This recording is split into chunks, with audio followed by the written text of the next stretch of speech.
When God puts something in your hands, do you cling to it or do you hold loosely to it, trusting that He will provide it again? Marami sa ating spiritual fathers na tulad ni Martin Luther, madalas sinasabi na the last part of a Christian to be converted is the wallet. Naniniwala ako na hindi niya sinabi ito to shame us, but to remind us how fear can easily creep into our hearts when God calls us to cheerful generosity. Alam ko naman na we don't intend to cling to our resources, pero may tendency po tayong gawin ito. Because we're afraid of not having enough funds tomorrow. And yet, this is exactly what the Apostle Paul gently shepherds us, or gently shepherds our hearts in our passage ngayong umaga.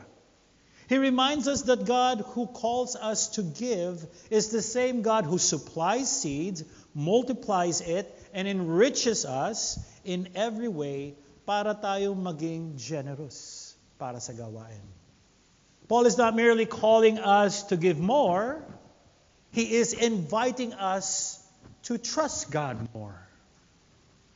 He's telling us that the Father is not trying to take from us, but to free us to experience the joy and security of depending on Him alone. Tayo po ay nagpapatuloy sa second and last part ng ating sermon series that we called Gospel-Shaped Giving.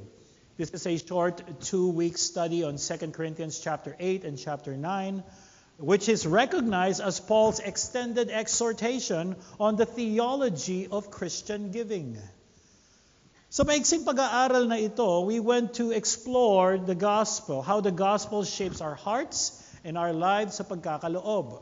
Makikita natin that all giving flows from God's grace, motivated by love, and finds its ultimate example and enablement in Christ's self-giving. So 1 Corinthians 16, Paul encouraged the Corinthians to begin a collection for the poor church in Jerusalem, to which they have gladly committed. However, after nagkaroon ng conflict between si Paul at ang Corinthian church, he sent Titus to deliver a severe letter, a painful letter, to call them out or to rebuke them. Then, dahil doon, he waited anxiously sa pagbalik ni Titus para malaman na kung ano yung magiging response niya sa rebuke niya sa kanila. At dahil dito, hindi niya alam kung itutuloy ba talaga nila ang collection na ni-request niya o kung saan sila nag-commit o hindi. Pero nung pagbalik ni Titus, Paul rejoiced sa response ng mga Corinthians because they have responded with repentance and godly sorrow. Encouraged sa kanilang humility, nakita ni Paul na ito ang magandang opportunity para ipaalala sa kanila ang kinumit nilang collection from last year. Now, why is Paul so concerned about their giving? Why is Paul so concerned about this collection na nagaganap sa Corinthians? He is concerned not because he wants money from them for himself, and it's not just because may pangangailangan ng church ng Jerusalem. It is because their giving reveals the shapes of their hearts. Paul sees giving as evidence that God's grace is at work sa life ng mga mananampalataya. Gusto ni Paul mag-excel or mag-grow sila sa area ng giving because it is a tangible expression of their love kay Christ, to His people, and for the glory of God, and not just mere words. At yun po yung nakita natin last week. And we also saw from last week sa chapter 8, Paul used the Macedonian churches who gave generously despite of their poverty para i-model sa Corinthians that true Christian giving is generous, sacrificial, and flows from God's grace. He also pointed to Christ, the ultimate example, source, and embodiment of true self-giving, who, though rich, became poor for our sake. Sa passage naman natin ngayong umaga, sa chapter 9, Paul explains to the Corinthians and us why we can give with confidence and joy.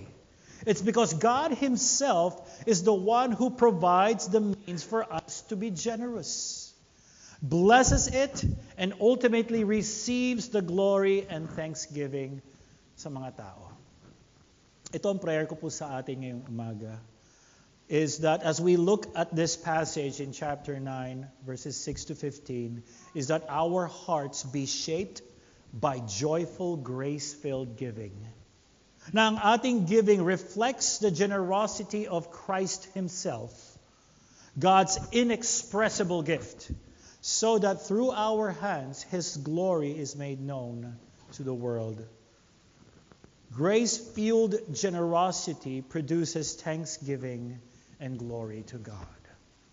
Grace-fueled generosity produces thanksgiving and glory to God.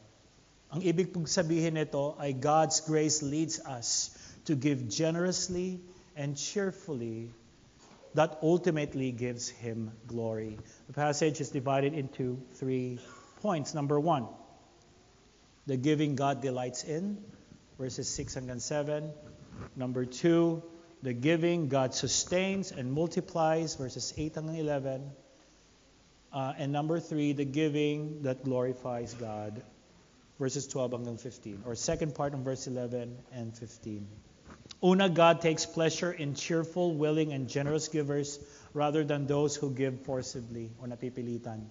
Pangalawa, God supplies and increases what we have so we can continue to give generously. At ang pangatlo, cheerful generosity results in thanksgiving and glory to God. Tingnan natin yung unang part, number 1. The giving God delights in, 2 Corinthians 9, verse 6. The point is this: whoever sows sparingly will also reap sparingly, and whoever sows bountifully will also reap bountifully.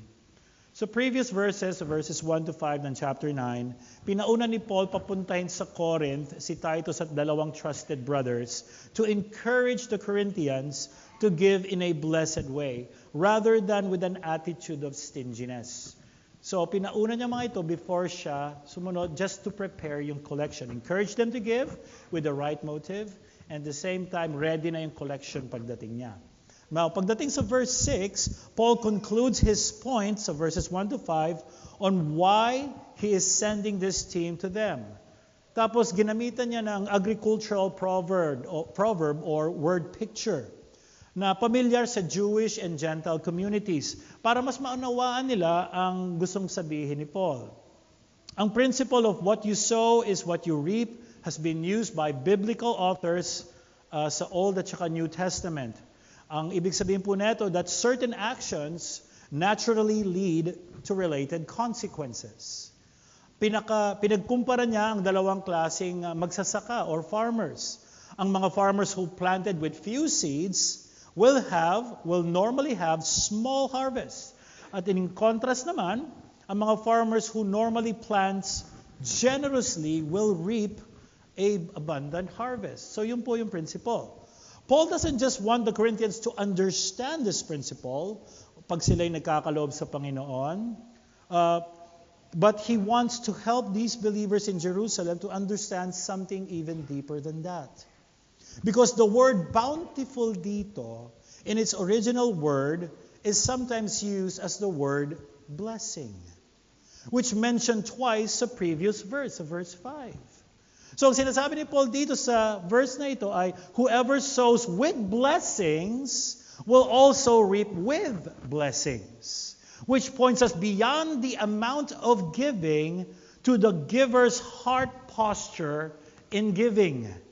Listen, the believer's giving should flow from a heart that desires to bless others. And when the giver blesses this way, God in return bountifully blesses. This is the giving that God delights in. Teka muna, nung sinabi ko marahil maraming pumasok sa isip niyo mga maling turo na madalas natin marinig. Alam ko na this passage has been misused and abused several times by a group called the Prosperity Gospel Preaching Group. Ito ang mga preacher who promises that if by faith you plant a generous financial seed, God will bless it, and you will harvest abundant wealth and prosperity for your own pleasure. Yan po yung pangako ng Prosperity Gospel Preaching Churches. Ang ibig sabihin ay kapag by faith nagbigay ka ng malaking halaga sa offering bag, sabi nila, ibabalik daw ito ng Panginoon ng higit pa sa binigay mo para makuha mo ang mga desires mo sa iyong puso. No. This is not how Paul uses this passage or any other passages when he talks about giving. Hindi ito formula for getting richer or a guarantee of material wealth at saka prosperity. Ang nature ng blessing for those who give generously para sa kingdom of God is not specified sa passage na to. And I think sinadya po ito ni Paul. Sinadya ito ni Paul hindi maging specific kung anong klaseng blessing ito to leave room for how God will sovereignly choose to bless yung giver. Pero hindi ito necessarily material wealth, but spiritual and eternal blessing. Again, Paul appeals to the Corinthians to give generously for the well-being of the suffering Christian church sa Jerusalem. Their generous giving will not only help meet the needs of the saints in Jerusalem, but will also help them as a church grow in grace. As they give generously, they emulate their Redeemer, their Master, Jesus Christ, which we have seen last week sa 2 Corinthians 8:9, who though who was rich, yet for our sake he became poor, so that you by his poverty might become rich. So this is a call to generous giving. A giving that is not tight-fisted, but open-handed. Tulad ng nabanggit last week, ang generosity will look different sa bawat isa. So try not to compare yung giving mo sa mga kasamahan mo. Or try not to judge others' giving sa binibigay mo. Our giving should be proportional to what God has entrusted sa bawat isa sa atin. It should be prayed for, planned thoughtfully and intentionally, and sacrificially reflecting trust in God's grace. Yun dapat ang posture ng ating puso. And also, it should be cheerful, joyful. Look at verse 9. Each one must give as he has decided in his heart, not reluctantly or under compulsion, for God loves a cheerful giver. From the manner of giving, Paul now addresses the motive of giving. Pansinin ninyo that Paul mentions each one. This signifies that every member of the gathered covenant community, unang-una, must give. Yun yung language na ginamit niya. Must give.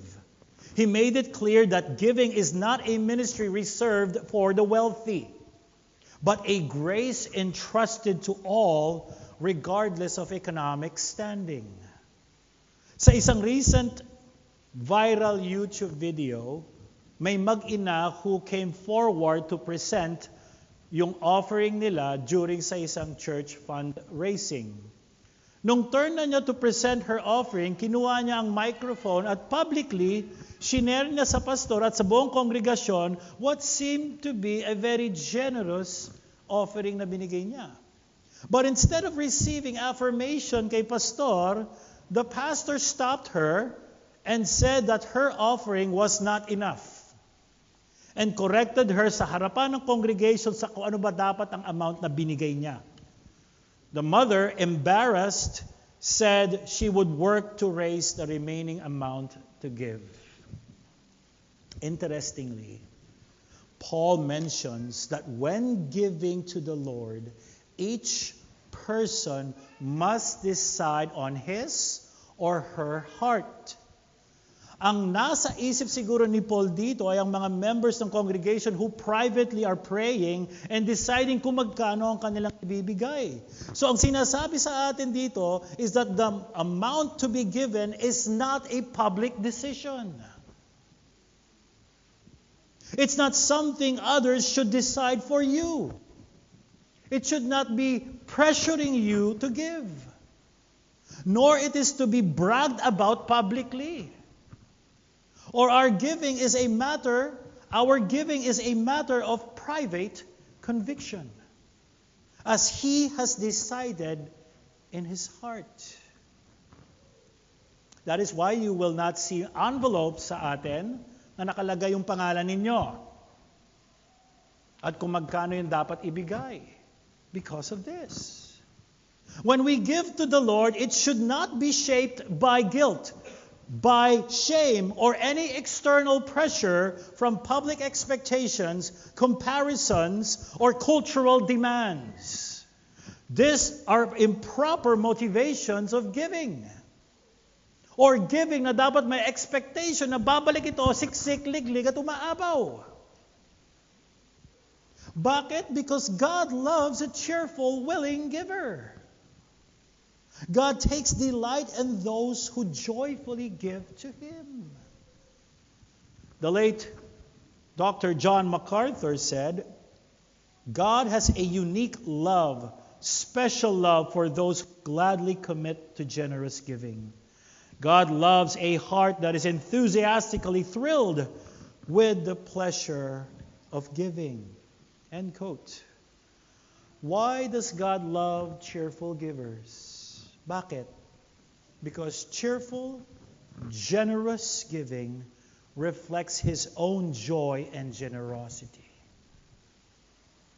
You see, God is the ultimate cheerful giver, who freely and joyfully gives out of His abundant love and grace.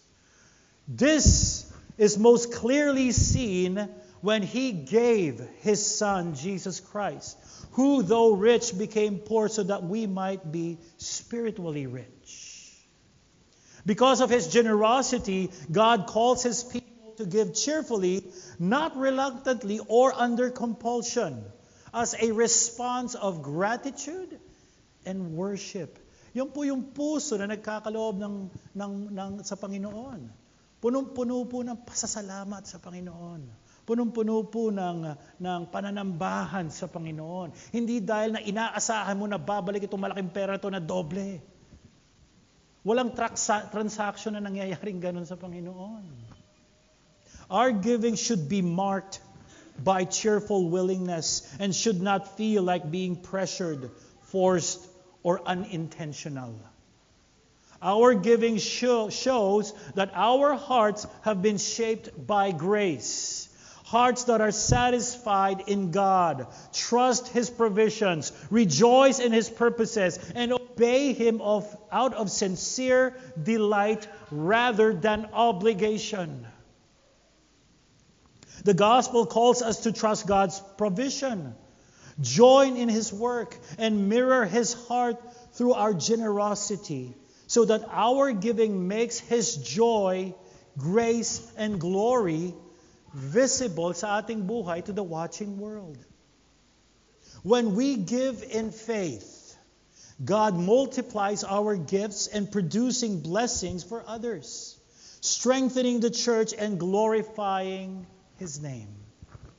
So, mga kapatid sa Panginoon, how has your giving been recently?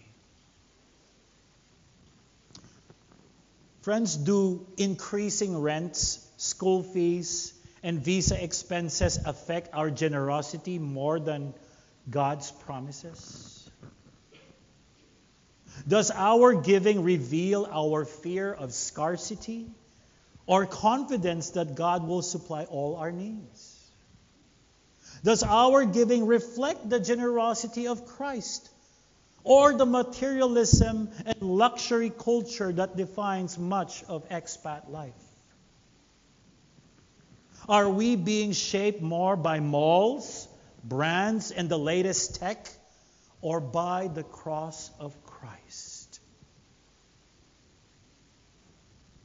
Mga kapatid sa Panginoon, kung kailangan mo ang wisdom on how to think about your giving, Yes, do pray.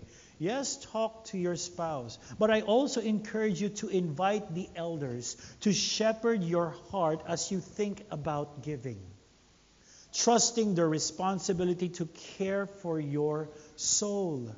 Lean on their pastoral wisdom and help you give in a way that you would give in a way that is both biblical and cheerful. And we have seen this already sa mga ibang mga kapatiran who sought counsel. And it's a joy to discuss these things sa kanila.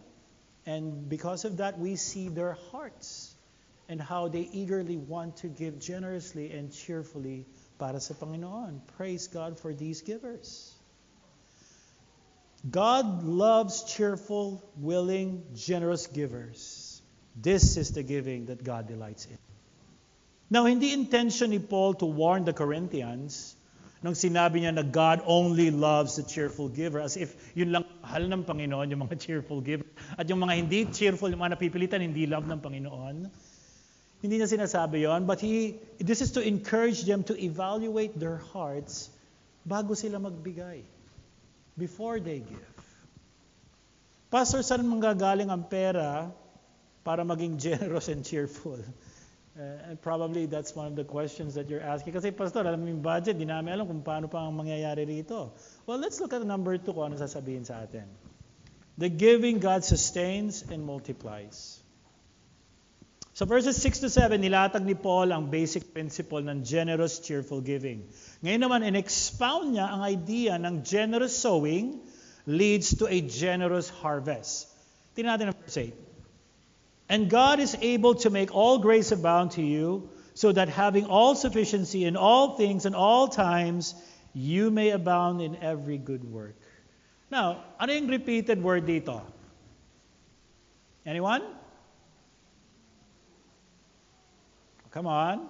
Softball to. Anong repeated word dyan? Sino nagsabing da? Mag-usap tayo mamaya. Attend kayo ng inductive study every week. Yes, all. Kung mapapansin niyo yung salitang all. All grace, all sufficiency, all things at all times. This is a rhetorical emphasis. Sinadya ito ni Paul para i-build up ang assurance ng mga Corinthians as they give. And why is he building their assurance?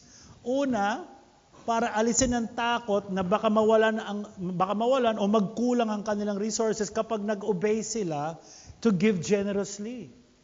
Second, para din alisin ang maling paniniwala na kapag nagbigay sila generously, babalik ito at yayaman sila or babalik ito ng doble higit para sa kanilang spending pleasure. Paul is assuring them that God will provide everything they need for godly living, including resources, so that they can obey Him to give generously to others and support the gospel ministry. In short, yung pinaka-resources na meron tayo, galing yan sa Panginoon. Yung generous giving mo, galing yan siya magsusupply nun. He will supply you generous giving. God is able to make all grace abound to you. Again, ito ang 7th time na ginamit yung charis. Remember? From last week, 5 times ginamit yung word na charis, which is grace. This is now 6 times. Ngayon, this is the 7th time na ginamit ni Paul ang word na charis or grace sa chapter 8 and 9.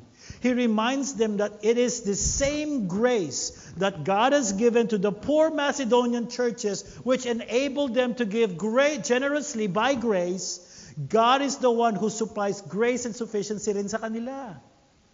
It is by grace kung bakit nakapagbigay yung mahirap na churches na yon. And here's what Paul is telling the Corinthians, ang Diyos din ang magbibigay sa'yo will enable you to give generously. It's the same grace. He reminds them of that. He reminds them that this is the same grace that God has given to them. God is the one who supplies grace and sufficiency. Tapos sinuporta ni Paul to ang argument niya by alluding to Old Testament passages. So verses 9 at saka 10. Sabi sa verse 9, it is written, He has distributed freely, He has given to the poor, His righteousness endures forever. He who supplies seed to the sower and bread for food will supply and multiply your seed for sowing and increase the harvest of your righteousness. Verse 11, you will be enriched in every way to be generous in every way. Let's stop right there. So verse 9, Paul alludes to Psalm 112. Specifically verse 9. Para ipakita that generosity is a fruit of righteousness. Generosity is a fruit of righteousness and not the cause of it. Does that make sense? Friends, God created us to live in righteousness and generosity para i-reflect ang kanyang gracious character. We were made to love God and others and to live lives that display God's goodness and glory. Kaso we chose to rebel against God. We would rather take than give. That is our attitude. We would rather take than give. And we want it all for ourselves. Our pleasure, our benefit, our dreams, our desires, our glory.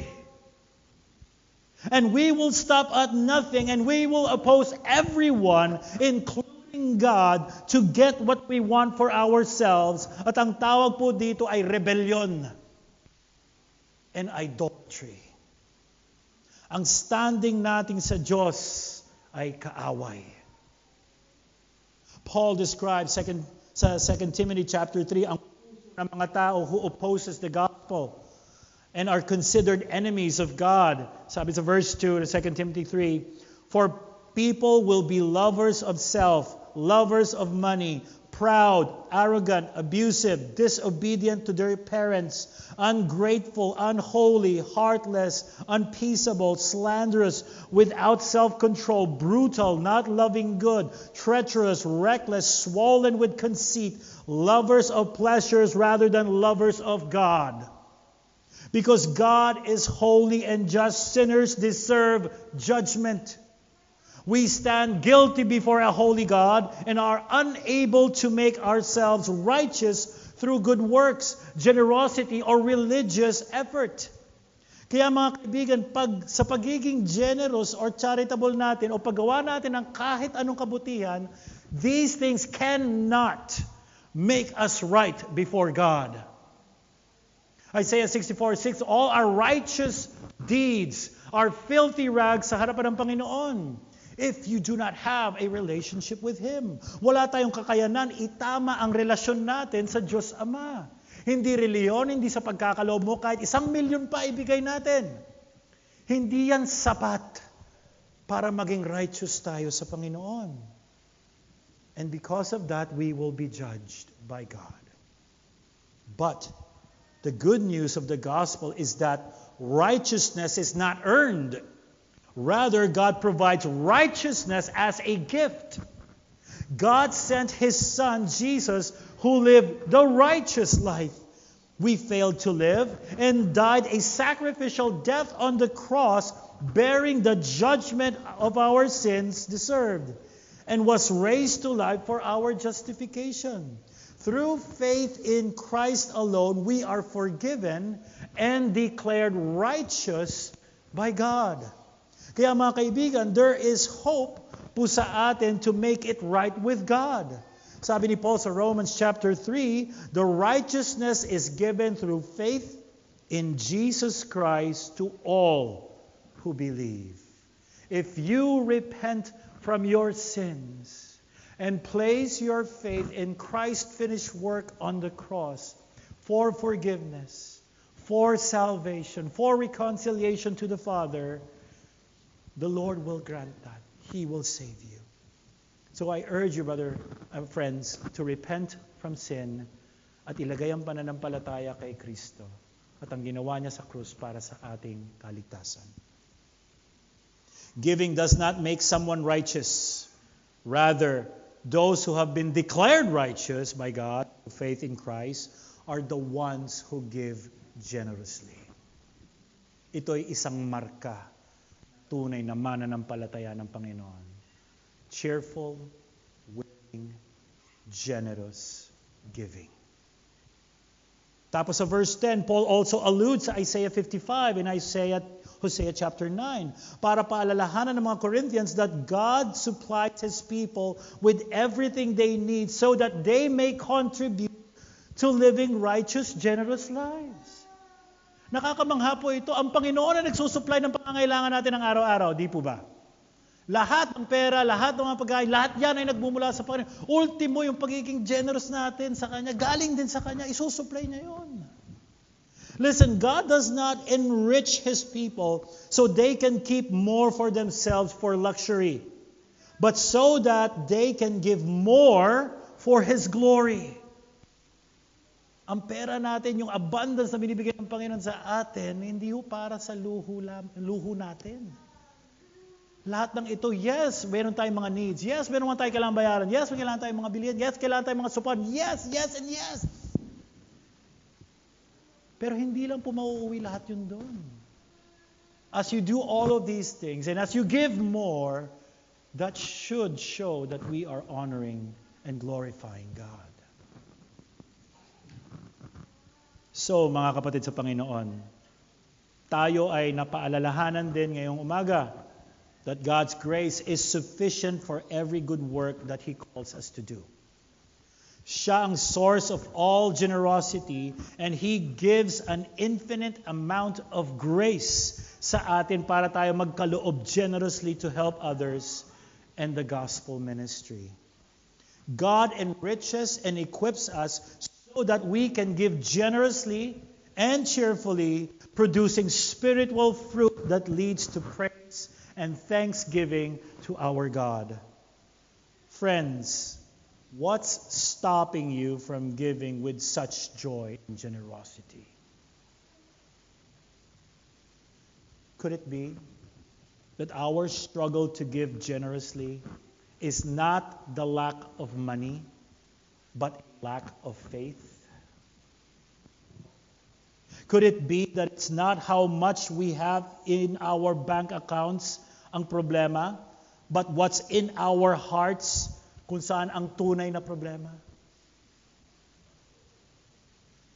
Brothers and sisters, if we don't give, and if we don't give generously and cheerfully, it's not a loss sa kingdom ng Panginoon. Hindi po kawalan kapag hindi ka nagbigay. It's not God that misses the blessings. In fact, God does not need our money. Sabi ng Panginoon sa Psalm 50, if I were hungry, I would not tell you, for the world and its fullness are mine. Wala tayo kayang ibigay ng Panginoon na pangangailangan niya. Lahat ay pag-aari ng Panginoon. Ultimo, ang pera na inaakala natin na binigay niya sa atin ay atin, already belongs to Him. Ni minsan, hindi nag-alala ang Diyos sa kakulangan ng mga bagay sa mundo. It's not God that misses the blessings, friends. We miss the blessing when we don't give.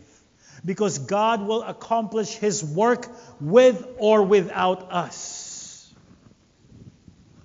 The real question is whether we will have the privilege of being part of what He is doing or not. In a city like Dubai, where expenses rise and comforts entice our hearts, can easily cling to financial security. Tayo'y pinaalalahanan ni Paul din dito na ang ating buhay, ang ating tunay na kasapatan ay hindi nagmumula sa ating sweldo. Hindi nagmumula sa ating kumpanya. Hindi nagmumula sa tao, sa boss natin. O sa ating kalagayan ngayon. Ang ating tunay na kasapatan ay nagmumula lamang kay Kristo. Because God promises that we will have all sufficiency in all things, in all times. We can step in generosity, not with fear, but with faith. We don't have to be shaped by luxury culture or the anxiety we often feel dito as expats. Be reminded, mga kapatid, that everything in our hands has been entrusted to us for His purpose or for His purposes so that we might abound in every good work. The generous, cheerful, giving heart will always trust and rely on the Lord's grace. Mga kaibigan, God will never fail to provide for us. God will never fail to provide us what we need to be generous. Let us remember that God enriches us not merely to enjoy these, but so that we may abound in generosity, showing His character to the world, and through our generous giving, pointing others to Christ. When we trust that God will supply all our needs, seed for flowing and bread for food, yun po ibig sabihin nun, po-provide na yung needs natin, we can give boldly, knowing He multiplies everything for His glory. Number 3 and last. The giving that glorifies God. Verses 12 to 15, or second part of 11 till 15, which through us will produce thanksgiving to God. For the ministry of this service is not only supplying the needs of the saints, but is also overflowing in many thanksgiving to God. By their approval of their service, they will glorify God because of your submission that comes from your confession of the gospel of Christ and the generosity of your contribution for them and for all others, while they long for you and pray for you because of the surpassing grace of God upon you. Thanks be to God for His inexpressible gift. Again, ano ang repeated word? Anyone? No, it's not your. Ano ang repeated word? Thanksgiving. Thanks. Which all attributes sa Panginoon. The Corinthians' cheerful, generosity not only will meet the needs of God's people in Jerusalem, but will also stir their hearts to thank and worship God. Yun yung naging output po nito. They are worshiping and thanking and glorifying God. Paul knows that they will rejoice in the Lord, not primarily because their needs are met, but because the Corinthians demonstrated obedience to the gospel and reflect the transforming grace of God sa kanilang mga buhay. Ito ngayon ang 8th and final charis na na-mention. Makikita nyo dyan. And because of their cheerful generosity, the Christians in Jerusalem will long for the Gentile Christians. They will long for them and make them the focus ng kanyang prayers, furthering and strengthening the unity of the church. Dahil sa ginawa nila ito, mas lalong naging malinaw sa mga Jewish Christians na wala na talaga yung wall that divides Jews and Gentiles because of Christ.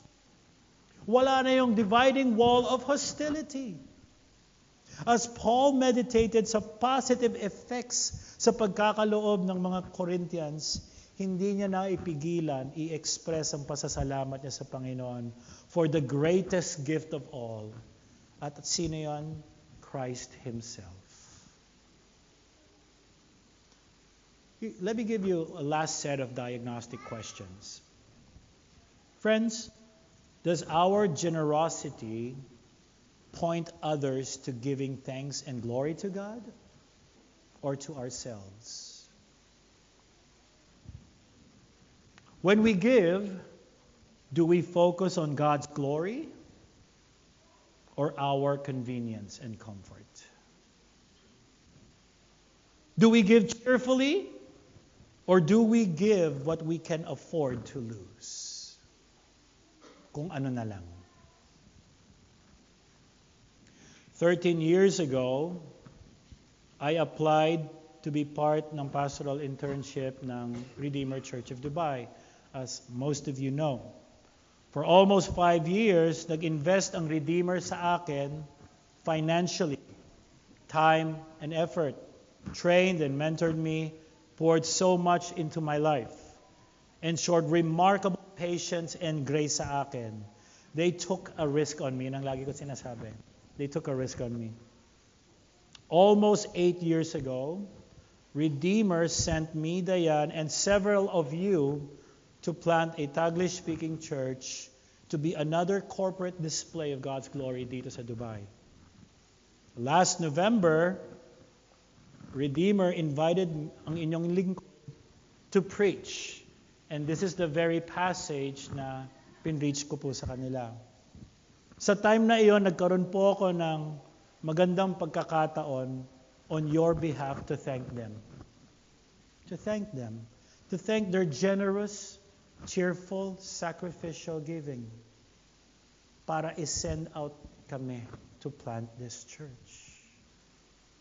I remember nung time na yon, looking back, kakwentuhan ko yung mga pastors, sabi na yung time na umalis, kasi it's not just finances ang binigay ng Redeemer. Yung leaders ng churches nila, a good portion of their members na mga Pinoy is nagplant ng church. And I remember having some of the conversations, sinabi nila, ano ba, nung unang Sunday na wala kayo, of course, this is in English, no? Nung unang Sunday na wala kayo, halos walang laman yung nasa harapan ng music team. Isa lang nagigitara, walang nagda-drums, isang backup. And then yung mga ushering na bawasan. And then here's what they told me. We felt your absence. And we're sad, but we are rejoicing. Why? Because they know investing on the gospel ministry will produce thanksgiving and praises to God. Why? Because many will come to a saving knowledge of God and will join us in praising and glorifying God. At yun po yung nangyari rito sa ating iglesia. Because of this happened. Nang dahil dito sa biyaya ng Panginoon, we Crossroads have witnessed many come to a saving knowledge of Jesus Christ, be baptized, became members, and are now doing the work of ministry of the word and advancing the gospel in this city. Ministry leaders and pastors are raised who are now preaching and teaching the Word. I am sharing this with you to help us remember na nang dahil sa gospel-shaped giving ng isang church, nadagdagan ng church na nagsaspread ng gospel dito sa Dubai. Specifically here in Deira, through Crossroads. And you know, ang output, it produced thanksgiving and glory to God because of His work of grace in their life and in our lives. It was a wonderful opportunity para sa akin magpasalamat sa kanila. I said, do you know that there are people there that you don't know is thanking and praising God because of the salvation through Christ, because of what you have done. Kapatid sa Panginoon, this should not end sa Redeemer. Dapat patuloy ho natin gawin ito. Your cheerful, generous, and willful giving ay gagamitin po yan for the advancement ng gospel, to provide for the needs ng saints who are serving here, and to help brothers and sisters dito. We long for the day that we are the ones naman ang will be investing, sending out people, supporting more missionaries, putting our money kung saan sa advancement ng kingdom of God. Ano ang reason? Because hindi lahat ng tao sa mundo is thanking and praising God. Hindi lahat ng tao sa mundo are worshiping God. Hindi lahat ng tao sa buong Dubai are thanking and worshiping. Why? Because they do not have a relationship with God. And the only way that happens is that God would save them. And the regular means that God uses to advance the Great Commission is through local churches. So pray that Crossroads would be one of the churches na gagamitin ng Panginoon to send out more workers and laborers afield to plant more churches and display God's glory to the watching world. As we conclude, grace-fueled, cheerful generosity blesses others, builds gospel-centered relationships, and ultimately glorifies God, pointing everything to the glory of Christ, the inexpressible gift. Grace-filled generosity produces thanksgiving and glory to our God. Let us pray.